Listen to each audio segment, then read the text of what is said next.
Hello everybody, welcome to Analyzer Civil Services. Hope you all are doing well and fine. तो आज हम लोग economy का discussion को कंटिन्यू करेंगे, जिसमें हम लोग इन्फ्लेशन को डिस्कस करेंगे, राइट। इन्फ्लेशन का PYQ हम लोग आज डिस्कस करेंगे। देखिए, हालांकि इन्फ्लेशन जो है ना वो मॉनेटरी पॉलिसी में ही आ जाता है, फिजिकल पॉलिसी में ही आप थोड़ा सा ले सकते हैं, इसको मिक्स करके ही होता है, बट फिर भी हमने इन्फ्लेशन का मतलब जो चीज़ लग रहा है कि नहीं ये इन्फ्लेशन का ही टॉपिक है, तो वहाँ से इसको पर्टिकुलरली इन्फ्लेशन को ही निकाल दिया हूँ, ठीक है। तो चलते हैं हम लोग डिस्कशन में। इसको तो आप रोज़ देखते ही हैं, आप देख सकते हैं, इसको स्क्रीनशॉट ले सकते हैं कि कितना वेटेज है। ऑन एन एवरेज 15 क्वेश्चंस का वेटेज रहता है। तो चलिए अब हम लोग डिस्कशन को शुरू करते हैं। ये टॉपिक नेम इन्फ्लेशन है, इसमें इसलिए नहीं दिया हूँ क्योंकि ये सारे मिक्स होते हैं, फिजिकल पॉलिसी में, बैंकिंग में, या फिर क्या बोलते हैं मॉनेटरी पॉलिसी में इन्फ्लेशन जो है ना मिक्स किया हुआ रहता है, तो वहाँ से निकालना मतलब थोड़ा सा टफ हो जाता है, तो मैंने इसको खाली कर दिया है, ऐसे नहीं दिया हूँ, राइट। चलते हैं हम लोग पहला क्वेश्चन में।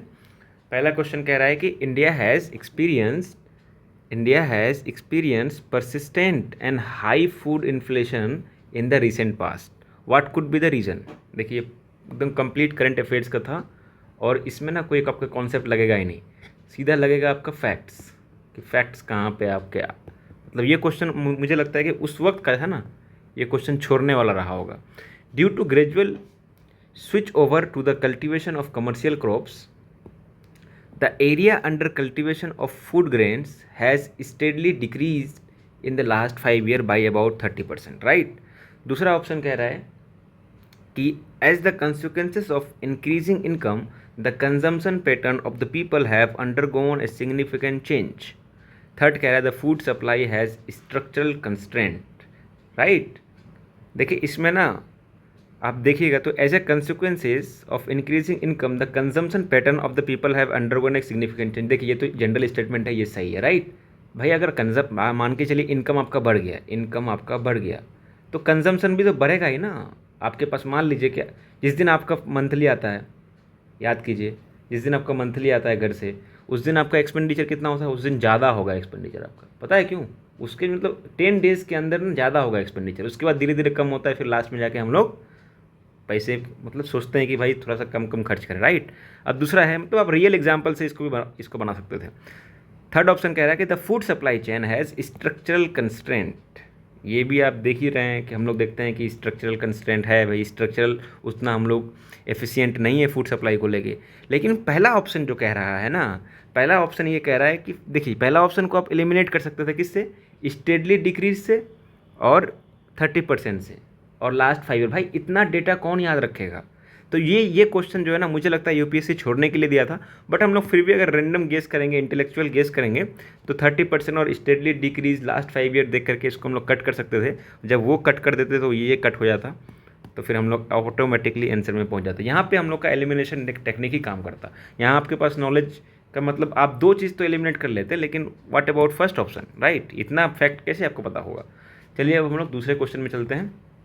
दूसरा क्वेश्चन कह रहा है कंसीडर द फॉलोइंग स्टेटमेंट, और पूछा है कि करेक्ट कौन सा है, राइट।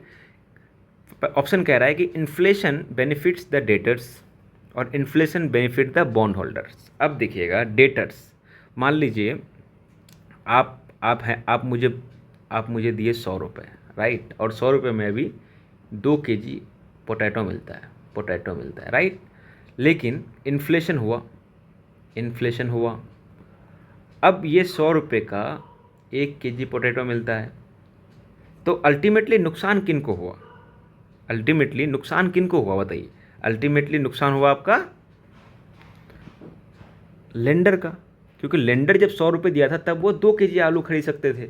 अब अगर डेटर अगर 100 रुपये देंगे उनको, तो वो 1 ही kg आलू खरीद सकते हैं, तो ये तो फ़ायदा हुआ, राइट। अब देखिए, inflation benefits the bond holder. तो बॉन्ड होल्डर में क्या सीन है कि बॉन्ड होल्डर का क्या सीन होता है, बॉन्ड आपने लिया 100 रुपये में, आपसे प्रॉमिस किया जाता है कि 5 साल बाद आपको मिलेगा 300 रुपये, मान लीजिए। तो भाई अभी अगर 100 रुपये, तो अभी 100 रुपये में 2 kg, 300 रुपये उस वक्त अगर हम लोग देखते तो कितना, 6 kg, राइट। लेकिन अब अगर इन्फ्लेशन बढ़ गया, इन्फ्लेशन आ गया, तो 300 रुपये में कितना हो गया, 3 kg आलू मिलेगी। एकदम एग्जाम्पल से समझिए आप। तो ये तो भाई इन्फ्लेशन बेनिफिट तो नहीं करता, ये नुकसान करता है, राइट। तो यहाँ पर आंसर हो जाएगा आपका ये। देखिए, हम लोग को ना कभी भी जब हम लोग इस तरह का चीज़ों इस तरह का क्वेश्चंस में आते हैं ना, तो देखेगा कि प्राइस मत देखे कि कितना नंबर है यहाँ पर, ये देखिए कि उस वक्त उसमें कितना रुपये मिल सकता था। जैसे कि हम लोग सुने होंगे कि हमारे दादा लोग 600 रुपये में ही पूरा साल चला लेते थे या घर चला लेते थे 600 रुपये में, लेकिन अभी हम लोग का 600 रुपये पर डे खर्च होती है। तो क्वांटिटी कितना हो गया, लेकिन ये जो नंबर्स है वो बढ़ गया, लेकिन क्वांटिटी सेम है। क्वांटिटी उस वक्त हो सकता था कि 1 रुपये के जी आलू मिलता होगा, अभी आप 40 रुपये के जी आलू लेते हैं, राइट। चलिए नेक्स्ट क्वेश्चन की तरफ चलते हैं। With reference to inflation in India, which of the following statement correct, right, is correct. Controlling the inflation in India is responsibility of the government of India only. दूसरा कह रहा है कि the Reserve Bank of India has no role in controlling the inflation, ठीक है। तीसरा कह रहा है decrease money circulation help in controlling the inflation. Fourth कह रहा है डी ऑप्शन कि increase money circulation helps in controlling the inflation. तो देखिए यहाँ पे क्या कह रहा है, हम लोग जब भी इन्फ्लेशन के बारे में पढ़ते हैं या मॉनेटरी पॉलिसी हम लोग पढ़े अभी लास्ट लेक्चर में, वहाँ पे क्या पढ़े थे हम लोग कि इन्फ्लेशन जो है वो गवर्नमेंट एंड आरबीआई दोनों मिलकर टारगेट करती है। गवर्नमेंट कैसे करती है, फिजिकल पॉलिसी के थ्रू एफपी, और आरबीआई कैसे करती है, मॉनेटरी पॉलिसी के थ्रू, राइट। अगर हम लोग यहाँ पे थोड़ा सा और अच्छे से डिस्कशन करें ना कि फिजिकल पॉलिसी से वो कैसे कर सकते हैं, जैसे फिजिकल पॉलिसी में वो टैक्स एम्बिट जो है वो बढ़ा देंगे, एम्बिट को थोड़ा सा इंक्रीज़ कर देंगे, टैक्स इंक्रीज़ कर देंगे, टैक्स रेट इंक्रीज़ कर देंगे, और क्या करेंगे, ज़्यादा टैक्स एम्बिट को बढ़ा देंगे और ज़्यादा लोगों से टैक्स लेंगे, राइट। टैक्स का न्यू टैक्स इंट्रोड्यूस कर देंगे, न्यू टैक्स भी इंट्रोड्यूस कर सकते हैं। और मॉनेटरी पॉलिसी से क्या होगा, एमएसएफ बढ़ा देंगे, रेपो बढ़ा देंगे, बैंक रेट बढ़ा देंगे। तो क्या होगा अल्टीमेटली, ये सारा रेट बढ़ेगा तो मनी सप्लाई ऑटोमेटिकली कम हो जाएगा, ये सारा बढ़ेगा तो मनी सप्लाई ऑटोमेटिकली कम जाएगा। मनी सप्लाई जो ही कम हुआ तो इन्फ्लेशन को टारगेट इजीली किया जा सकता है।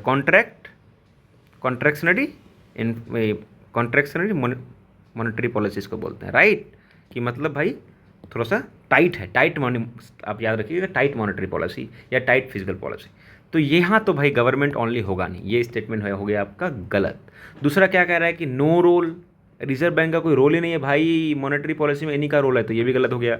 Decrease money circulation helps in controlling inflation, यहाँ सोचने वाली बात है। Increase money circulation help in controlling inflation, देखिए मनी सप्लाई अगर इंक्रीज कर जाएगा, मान लीजिए आपके पास 100 रुपये था पहले, अब 200 रुपये आ गया, तो ऑब्वियसली आप अगर मान के चलिए यहाँ पर 100 रुपये में आपको 1 kg आलू अगर 100 रुपये में मिलता था, यहाँ पर मान के चलिए आपको 100 रुपये में मिलता था, आपको यहाँ पर अब 2 kg आलू खरीदते थे, तो अब 200 kg में आपके पास सबके पास 200 रुपये आ जाएगा, तो भाई ये भी तो 2 ही kg खरीदेंगे, क्योंकि क्वांटिटी तो सेम है, पैसा बढ़ा है सिर्फ। तो यहाँ पर आप टारगेट नहीं कर रहे हैं इन्फ्लेशन को, राइट। कंट्रोलिंग द इन्फ्लेशन यहाँ पर टारगेट नहीं होगा, क्योंकि आप पैसा सिर्फ बढ़ाएं, क्वांटिटी तो उतना ही है वहाँ पर, राइट। और आपके पास जब मनी सप्लाई ज़्यादा हो जाएगा तो आप ज़्यादा चीज़ खरीदिएगा ऑटोमेटिकली। ये एकदम हम लोग इंसान का है ना रूल है कि आपके पास अगर 2000 हुआ तो आप थोड़ा सा कम खरीदिएगा, बट आपके पास 5000 हो गया सेविंग अकाउंट में तो आप ज़्यादा खरीदने लगेगा। तो भाई ज़्यादा खरीदने लगेगा तो इकोनॉमिक एक्टिविटी ज़्यादा ही होगी, तो इन्फ्लेशन बढ़ने का चांसेस भी रहता है ज़्यादा।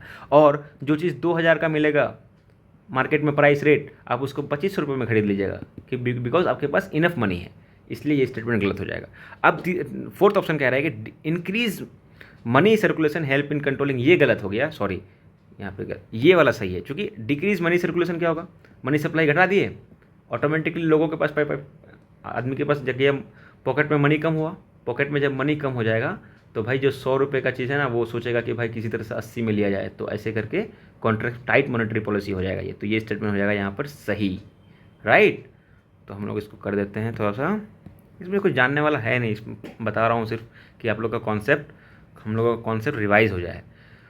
नेक्स्ट क्वेश्चन है the weightage of food in consumer price index is higher than that of wholesale price index, right. दूसरा स्टेटमेंट कह रहा है WPI does not capture changes in the prices of service which CPI does. Third option कह रहा है the Reserve Bank of India has now adopted WPI as its key measure of inflation and to decide the changing the key policy rate, right. तो थोड़ा सा देखते हैं हम लोग WPI और CPI के बारे में। इन दोनों बास्केट ही है, 2011-12 में शुरू हुआ था, राइट। वो ये भी 11-12 में शुरू हुआ था। इसमें क्या ना, इसमें सर्विसेज को हम लोग जोड़ते नहीं हैं, इसमें सिर्फ गुड्स होते हैं, only goods.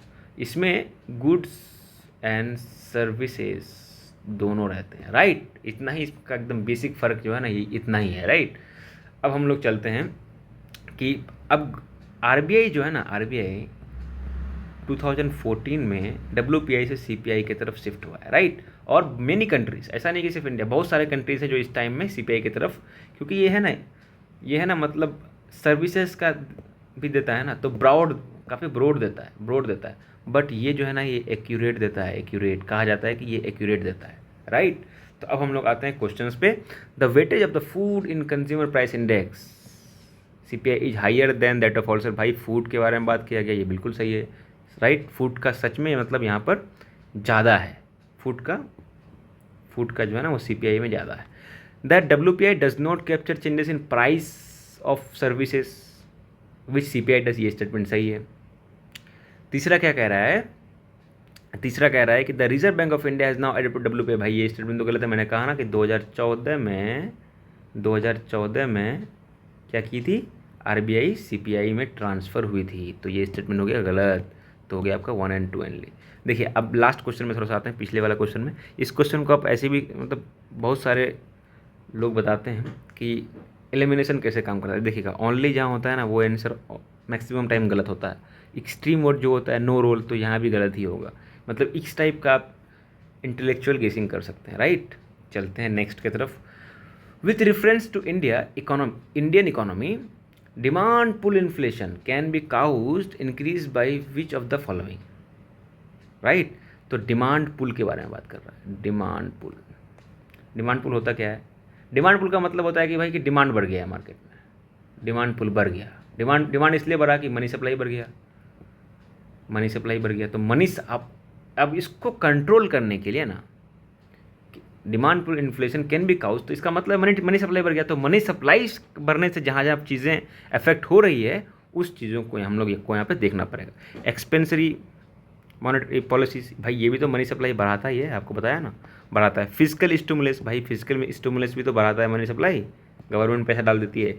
Inflation indexing wages, right, ये आपको मैं समझाता हूँ क्या है। हायर परचेसिंग पावर, भाई हायर परचेसिंग पावर होगा तो मनी सप्लाई बढ़ा है तभी तो हायर परचेसिंग पावर आया है, तो ये भी स्टेटमेंट सही होगा। राइजिंग इंटरेस्ट रेट, अब यहाँ पे दो ऑप्शन में देखिएगा, एक है आपका ये आपका है इन्फ्लेशन, इन्फ्लेशन वाला, ये क्या होता है ना, ये है ना क्या होता है, ये लिंक्ड होता है किससे, वेजेस एंड इन्फ्लेशन। अब मुझे बताइए, आपको अभी 200 रुपये मिल रहा है तो आप 1 केजी आलू खरीद रहे हैं, 1 केजी आलू खरीद रहे हैं। अब इन्फ्लेशन बढ़ गया तो आपको 1 केजी आलू खरीदना है, तो आपको अगर 400 रुपये मिला और फिर भी आप 1 केजी आलू खरीदे, तो इससे इन्फ्लेशन में कुछ मतलब ऐसे डिमांड पुल इन्फ्लेशन में कुछ हुआ चेंज नहीं हुआ ना भाई। आप पहले भी 1 केजी आलू खरीद रहे थे, अब भी 1 ही केजी आलू खरीद रहे हैं, बस ये है कि प्राइस बढ़ गया तो आपको तो वेजेस भी दे रही, तो लिंक्ड होता है ये, मतलब ओवरऑल आप देखिएगा ना तो वेजेस जो है वो इस आधार पे लिंक्ड है, राइट। तो ये स्टेटमेंट हो जाएगा गलत। और क्या है, राइजिंग इंटरेस्ट रेट, मान लीजिए बैंक रेट बढ़ गया, तो बैंक रेट जब बढ़ेगा तो इंटरेस्ट रेट बढ़ा दिया, इंटरेस्ट रेट जब बढ़ेगा भाई, तो इंटरेस्ट रेट जब अगर बढ़ गया, राइट, तो आपके पास 100 रुपये अगर सेव होगा ना पॉकेट में, मतलब एक्स्ट्रा पैसा होगा ना, और यहाँ पर 15% इंटरेस्ट रेट दे रहा है, तो आप यहाँ भागिएगा क्या करने, सेव करने, कि भाई 15% रिटर्न मिलेगा। जब ये 15% रिटर्न में आप लालच में जाइएगा तो आपके पॉकेट में रहेगा कम पैसा, आया, जब कम पैसा आया तो मनी सप्लाई घटा, तो टाइट मॉनेटरी पॉलिसी हुआ, टाइट होगा तो ये भी स्टेटमेंट गलत। तो क्या हो जाएगा यहाँ पर आंसर आपका, यहाँ पर हो जाएगा आपका 1, 2 and 4। 1, 2 and 4 कहाँ है, 1, 2 and 4, ठीक। अब चलते हैं हम लोग नेक्स्ट क्वेश्चन में। नेक्स्ट क्वेश्चन करिए, which of the following steps is most likely to be taken at the time of an economic recession. Economic recession के बारे में जानते हैं, देखिएगा क्या होता है इकोनॉमिक रिसेशन, क्या होता है। देखिए 2 कंसेक्यूटिव क्वार्टर में जीडीपी अगर नेगेटिव में होगा ना, तब उसे हम लोग रिसेशन कहते हैं, राइट। तब अब हम लोग देखते हैं कि क्या क्या इफेक्ट हो सकता है। पहला कह रहा है cut in tax rate accompanied by increase in interest rate. अच्छा मान के चलिए टैक्स रेट घटा दिए अब और इंटरेस्ट रेट आप ये कर दिए, बढ़ा दिए, तो भाई जब इंटरेस्ट रेट बढ़ाइएगा तो मनी सप्लाई आपका कम हो जाएगा, राइट। जब मनी सप्लाई कम हो जाएगा तो जब देखिए मनी भाई ऐसे होगा, घूमेगा तब तो आपका मतलब आप रिसेशन से निकलिएगा, कहीं पे जाकर स्टक हो जाएगा, कहीं पे जाकर डिपॉजिट हो गया, मनी मल्टीप्लायर हुआ ही नहीं, मनी मल्टीप्लायर हुआ ही नहीं, तो भाई ऑब्वियसली ये तो काम करेगा नहीं, तो ये स्टेटमेंट होगा गलत। दूसरा क्या कह रहा है, increase in expenditure on public project. आपको पता ही होगा कि पब्लिक प्रोजेक्ट जो है, पब्लिक प्रोजेक्ट में इन्वेस्ट करने से क्या क्या बढ़ता है, जो लोग काम करेंगे, फिर कुछ सर्विसेज आएंगी, फिर आप सर्विसेज देंगे, फिर उससे रेवेन्यू लेंगे, फिर ऐसे करके एक साइकिल बनते आता है, साइकिल बनते तो इससे इकोनॉमी आपका बूस्ट होता है, इकोनॉमी बूस्ट होता है, राइट। अब तीसरा कह रहा है कि increase in tax rate accompanied by reduction in interest rate. अच्छा इंटरेस्ट रेट अगर घटा दिया मान लीजिए तो लोग सेविंग नहीं करेगा तो मनी सप्लाई बढ़ गया, राइट। और मनी सप्लाई जो ही बढ़ा है तो आप यहाँ पर इंक्रीज टैक्स रेट भी कर दिए, तो टैक्स भी आप ज़्यादा ले रहे हैं, तो अल्टीमेटली क्या हो गया, लिक्विडिटी कम हो गया। लिक्विडिटी कम हो गया तो इन्फ्लेशन को टारगेट आप कैसे कीजिएगा, राइट। इकोनॉमिक रिसेशन से आप कैसे निकलिएगा जब लिक्विडिटी डाउन है आपका। तो दूसरा है स्टेटमेंट कह रहा है कि reduction of expenditure on public interest. भाई ये दोनों है ना अपने आप में कॉन्ट्राडिक्ट करता है। पब्लिक इन्वेस्टमेंट जो है ना हमेशा गवर्नमेंट के लिए फ़ायदा होता है, कोई भी इकोनॉमी के लिए फ़ायदा होता है, याद रखिएगा। जहाँ पे पब्लिक इन्वेस्ट आया, पब्लिक प्रोजेक्ट के लिए एक्सपेंडिचर आया तो वो हो जाएगा स्टेटमेंट आपका सही, क्योंकि पब्लिक एक्सपेंडिचर जो है हमेशा एक अच्छे इकोनॉमिक हेल्थ के लिए अच्छा माना जाता है। मतलब इकोनॉमिक हेल्थ के लिए पब्लिक प्रोजेक्ट में एक्सपेंडिचर करना अच्छा माना जाता है, याद रखिएगा। नेक्स्ट क्वेश्चन में आते हैं। नेक्स्ट क्वेश्चन कह रही है कि which one of the following is likely to be the most inflationary in its effect. ठीक है, अब देखिएगा मोस्ट इन्फ्लेशनरी बोल रहा है, रीपेमेंट ऑफ पब्लिक डेब्ट। मुझे बताइए रीपेमेंट हो रहा है भाई, कभी ना कभी तो ये पैसा लिया होगा इकोनॉमी से। मान लीजिए ये पब्लिक है और ये गवर्नमेंट है, तो ये कभी ना कभी तो पैसा लिया होगा तभी तो दे रहा है। तो यहाँ पर कुछ नया कुछ न्यू हो रहा है क्या? आप देखेंगे तो न्यू कुछ नहीं हो रहा है भाई। दूसरा क्या कह रहा है, borrowing from the public to finance budget deficit. तो चलते हम लोग पहले थोड़ा सा बजट डेफिसिट के बारे में जानते हैं। बजट डेफिसिट क्या होता है, रेवेन्यू जब है ना, रेवेन्यू कम हो जाता है एक्सपेंडिचर से, तो हम लोग बजट डेफिसिट कहते हैं उसको। तो देखिए borrowing from public to finance से बजट डेफिसिट। अब मुझे बताइए कि पब्लिक से अगर आप पब्लिक से पैसा ले रहे हैं और अपना बजट को डेफिसिट में कर रहे हैं, ये कम कर रहे हैं, तो क्या फ़ायदा हुआ? फ़ायदा तो कुछ हो नहीं रहा है ना। वहाँ पर जितना पैसा यहाँ था उतना पैसा यहाँ हो गया, बात तो बराबर हो गया। ऐसा नहीं होगा। Borrowing from the banks to, भाई फिर वही इकोनॉमी से पैसा उठा रहे हैं बैंक से और अपना फिजिकल डेफिसिट कम कर रहे हैं, सॉरी बजट डेफिसिट कम कर रहे हैं, बीडी कम कर रहे हैं, तो क्या फ़ायदा हो गया? Creation of new money to finance a budget deficit. अब अगर आप मान के चलिए ये पूरा इकोनॉमी आपका 100 रुपये का है और उसमें से आप न्यू करेंसी जो है, न्यू करेंसी 50 रुपये या 10 रुपये ऐड करते हैं, न्यू बना के ऐड करते हैं, तब तो मनी सप्लाई बढ़ेगा ना, नहीं बढ़ेगा? बताइए तो। जब मनी सप्लाई बढ़ गया भाई तो इन्फ्लेशनरी हुआ कि नहीं हुआ? वो इन्फ्लेशनरी हुआ कि नहीं? इन्फ्लेशनरी हुआ। बाकी सब में आप देखिएगा ना तो मनी सप्लाई बढ़ नहीं रहा है कहीं पर। जितना यहाँ पे पैसा था उतना यहाँ आकर के बराबर हो रहा है, यहाँ भी बराबर हो रहा है, यहाँ भी बराबर हो रहा है, यहाँ भी बराबर हो रहा है, राइट। बट यहाँ पे जो न्यू करेंसी का बात आया है तो भाई ऐड ऑन कर रहे हैं आप, ऐड ऑन कर रहे हैं, तो भाई करेंसी तो बढ़ेगा, करेंसी बढ़ जाएगा तो इन्फ्लेशन आएगा, इन्फ्लेशन आएगा तो आपका creation of new money to finance a budget deficit is a most inflationary in its effect, right. तो चलते हैं अब हम लोग, शायद आई थिंक ख़त्म हो गया है, तो मैं आपको लोग को एक चीज़ और डिस्कस करता हूँ। देखिए हम लोग का तो आप यहाँ देख ही रहे हैं, बीपीएससी का जो चैनल है ना, इसमें ना आप लोग को करंट अफेयर्स मिल रहा है बीपीएससी के लिए। कौन सा बीपीएससी के लिए? 70th के लिए। उसमें आपको PYQ मिलना शुरू हो गए हैं। उसके बाद आपको वहाँ पर बिहार स्पेशल, जो सबसे इम्पोर्टेंट माना जाता है, बिहार स्पेशल, ये भी आपका हो रहा है। उसके बाद आपका economy, science and tech, polity, geography, history, ये सारा जो है ना सितंबर तक आपको कंप्लीट हो जाएगा, राइट। और ऐसा नहीं है कि मतलब यूं ही कुछ भी पढ़ाया जा रहा है, कुछ भी नहीं पढ़ाया जा रहा है। मतलब PYQ को बहुत एनालाइज किया जा रहा है, फिर उसके हिसाब से हम लोग PYQ को सोच रहे हैं कि FYQ हम लोग डिसाइड करें, राइट। मतलब FYQ कैसा हो सकता है उस तरह से हम लोग प्रेडिक्ट करने का सोच रहे हैं, मतलब उस तरह से हम लोग प्रोजेक्ट कर रहे हैं अपने इसको, मतलब ऐसे एनालिसिस कर रहे हैं कि BPSC, देखिए BPSC जो है ना, BPSC अपना नेचर बदल चुका है, नेचर बदल चुकी है, राइट। तो नेचर जब बदली है तो उस हिसाब से हम लोग सोच रहे हैं कि थोड़ा सा एनालाइज करके अच्छे से पढ़ाया जाए, अच्छे से हम लोग डिस्कस करते हैं। आप इस चैनल को ज्वाइन कर सकते हैं। अब कुछ नहीं है, यूट्यूब में जाइएगा, एनालाइजर GS लिखिएगा, सब्सक्राइब कर लीजिएगा, या फिर आप इस चैनल में बने हुए हैं तो नीचे में जाइएगा, आपको ये वाला चैनल मिला हुआ लिंक मिलेगा, यहाँ पे जाके सब्सक्राइब कर लेना है, लोगों से शेयर कर देना है। और last but not the least, अपना बहुत बहुत ख्याल रखिएगा। एंड जैसा कि मैं हमेशा कहता हूँ, thank you for your patience and support. Thank you.